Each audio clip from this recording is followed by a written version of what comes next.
चलो दोस्तों, आज बात करते हैं चाणक्य नीति की, बिना लड़े जीतने की कला के बारे में।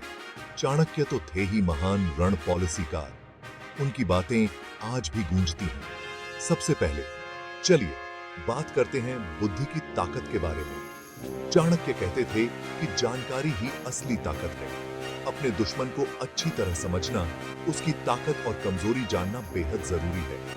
वो कहते थे, कोई भी काम शुरू करने से पहले खुद से 3 सवाल पूछो। मैं ये काम क्यों कर रहा हूं?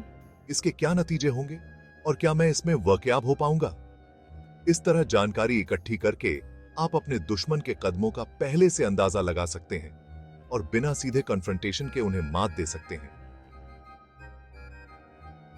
अगली बात है रण पॉलिसी का गठबंधन बनाने की।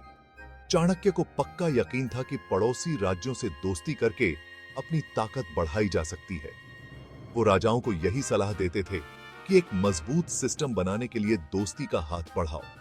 कूटनीति और सोचे समझे गठबंधन के जरिए दुश्मन को अलग थलग करके उसकी ताकत कम की जा सकती है, वो भी बिना युद्ध के। चाणक्य मानसिक युद्ध की अहमियत को भी समझते थे। वो इंसानी दिमाग को पढ़ सकते थे और उसे अपने फायदे के लिए इस्तेमाल करना जानते थे। भ्रम पैदा करके, गलत जानकारी फैलाकर और मेहंदी खेल खेलकर वो दुश्मन का मनोबल तोड़ सकते थे। एक हतोत्साहित दुश्मन को हराना बहुत आसान होता है, वो भी अक्सर बिना तलवार निकाले।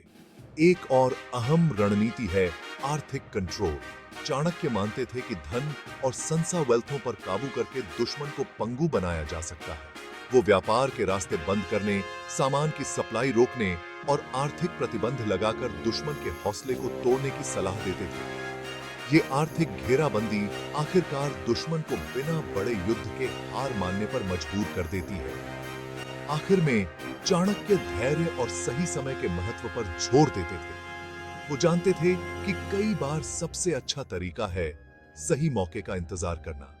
धैर्य से काम लेकर और दुश्मन के सबसे कमजोर पल पर वार करके कम से कम मेहनत में जीत हासिल की जा सकती है। तो ये थी चाणक्य की बिना लड़े जीतने की अमर पॉलिसी। उनकी रण पॉलिसियां बुद्धि, कूटनीति और धैर्य की ताकत का सबूत है।